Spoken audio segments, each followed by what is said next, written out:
Diploma daw diskarte. Puta ang tunog ng usapan na to, no? Tinatanong pa ba yan? Ha? Ito point of view ng isang hindi rin nakapagtapos. Wala rin akong diploma, guys. Lahat ng supporter ko, lahat na nakikinig sa akin, lahat na nanonood ng videos ko, lahat na nanonood ng live ko, lagi kong sinasabi sa mga bata, mag-aral kayo, tapusin yung pag-aaral na kumuha kayo ng diploma. Bakit? Anong pinakauna kong rason? Nasa Pilipinas ka. Pilipino ka. Pilipinas, sobrang taas ng standards, mababa sahod. Mag-a-apply ka ng kahera sa mall, dapat college graduate. Na-imagine yun. Kung gaano kahirap ang buhay ng walang tinapos sa Pilipinas. Pangalawa, madalas respeto sa'yo ng tao nakadepende kung ano tinapos mo. Pag wala kang tinapos, wala silang respeto sa'yo. Kayo kung gusto nyo maranasan yun. Pangatlo, di ko maintindihan tong mga motivational speaker na to na nagsasabing, wag na kayo mag-aral, dumiskarte na lang kayo. Mas importante yung diskarte kaysa diploma. Tapos wala silang diploma.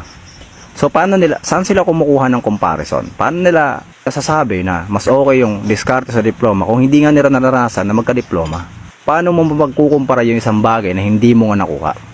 Diba? Ano yun? Ano yun? Hula-hulaan lang, ganon? Trip-trip?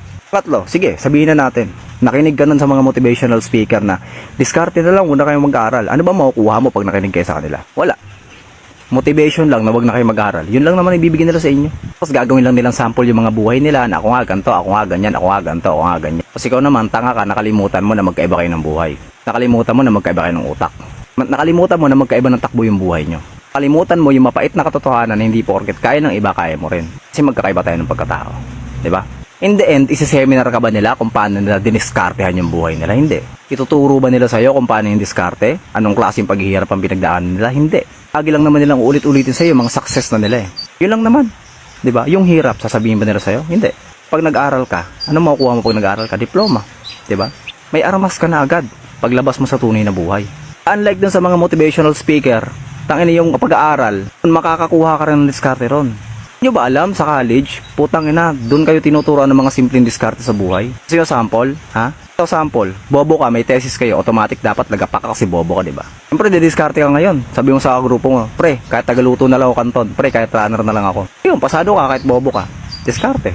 Making something out of nothing, diba? Makakapag-adjust ka, kahit kakaunti lang yung meron ka. Yun ang diskarte. At yun ang makukuha mo sa college. Mas mabuti pa yung kolehiyo, tuturuan ka ng diskarte kaysa doon sa mga putang ina motivational speaker na yan, mga walang kwenta.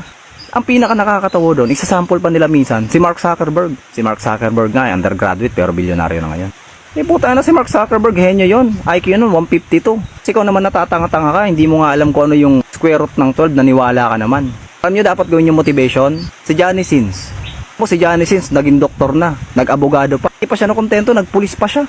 Fireman. Minsan naging astronaut pa nga. Diyan lang kayo bibigyan natin to ng reaction. Ulit mo naman. So maganda talaga yung reaction na ginawa dito ni Kuya Renan dahil kumbaga ito ay real talk ito itong sinabi niya na yung mga tao bumabase sa tinapos ng kapwa niya tao para kumbaga dito siya babase kung anong klaseng pakikitungo yung gagawin niya. Kasi alam natin na meron talaga mga tao na tinatawag na mata pobre. Lalong-lalo na kung halimbawa na yung tao na yan ay maganda yung kalagayan niya sa buhay, mayaman, may pera, at yung iba sa sobrang kamata pobrehan nila, ay nagmamanid sila ng tao. Lalong-lalo na yung iba, na kapag nalaman nila na wala ka talagang tinapos sa pag-aaral.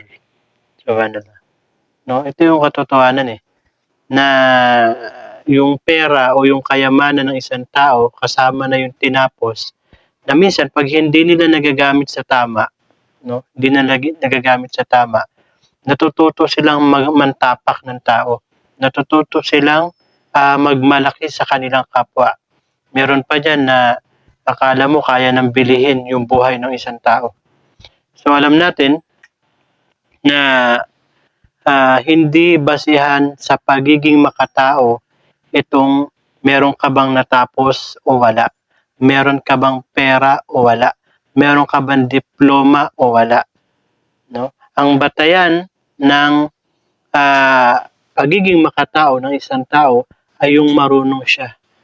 Marunong siya makisama sa kanyang kapwa, marunong siya makibagay, marunong siyang umintindi sa sitwasyon ng bawat tao na nasa paligid niya.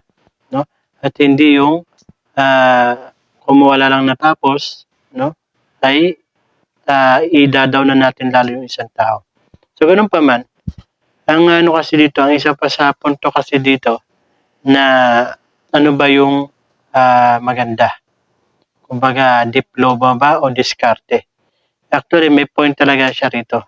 Subalit, pwede rin natin itong pagsamahin itong dalawa. Mas mainam nga kung halimbawa na tinataglay natin na ikaw ay may diploma na, nakapag-aral ka na, nakapagtapos ka na, at madiskarte ka pa sa buhay. Ha? Kasi hindi naman lahat ng nakapagtapos ay madiskarte. Yung iba nga dyan, kumbaga, mahabang panahon na tambay. Diba? Kumbaga, nasa tao talaga Kung halimbawa na, ang tawag dito, kung paano mo i-apply yung natapos mo sa buhay. Halimbawa, nakagraduate ka nga ng college, okay, may diploma ka. Tatamad-tamad ka naman. Diba? Tamad ka maghanap ng trabaho, mahihain ka. So, yung sa ganitong sitwasyon, yung diploma mo parang nababaliwala. Diba? So, meron namang ibang tao na wala kang tinapos pero ang lakas ng loob na mag-apply sa mga trabaho, mag-apply sa lahat ng trabaho na gusto niya. Meron pa nga nakilala dyan, no, na ako, no, example ko na yung sarili ko.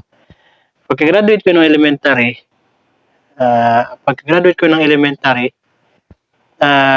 nag-apply agad ako, no, doon sa tinatawag na mga supermarket na ang balak kong applyan ay yung anong tawag dito, kahera o kahero, no, pag lalaki. So, ang inaanap nila ron, merong dapat college level o di kaya actually gano'n naman talaga no, kahit nga sa mga mall. Tama talaga yung sinabi dito nung si Kuya Renan na 'to. So, nag-apply ako nun pero siyempre alam natin yung mga tao 'pag bumabase talaga dun sa ipinasa mong resume, so makikita nila. So, hindi tayo natanggap. So, realidad talaga ito, no, itong sinasabi ni Kuya Renan dito. So, shoutout sa'yo Kuya Renan, no. Kumbaga may natutunan din ako dito sa video mo at ito ay reality talaga, real talk talaga itong sinasabi mo rito. So, kumulo na yata yung sinain ko.